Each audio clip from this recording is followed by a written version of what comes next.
بسم الله والحمد لله. خيارته سoo ajiibtay xafladan quruxda badan oo lagu xusayo ONLF maalinteedii waxaan idinku salaamayaa salaamta islaamka. Assalaamu calaykum waraxmatullaahi wabarakaatuh. hadda taariikh badan lagama sheekeyn karayo.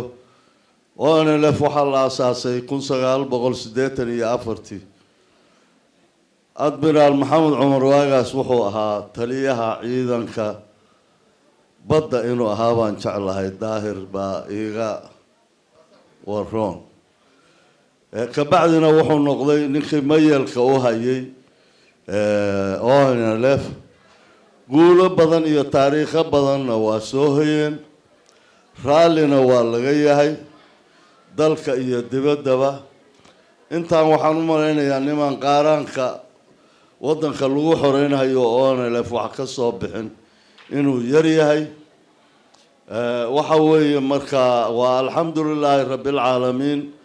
haddii ay meel fiican wax keeneen oo hadda qalankii ay qaateen oo axsaabta Ethiopia ama axsaabta kilalka shanaad ama axsaabta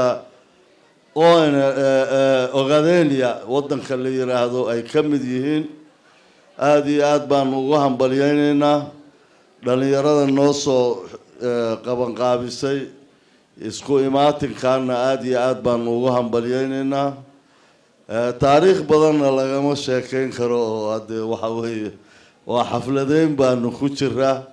aad iyo aad baad u mahadsantihiin. raalli baanu idinka nahay. ilaahayna waxaan ka rajaynaynaa inuu guul iyo gobonnimo ugu dhammeeyo ONLF ay hanato xukunka Ogaadenia inay hanatano ilaahay baan ka rajaynaynaa.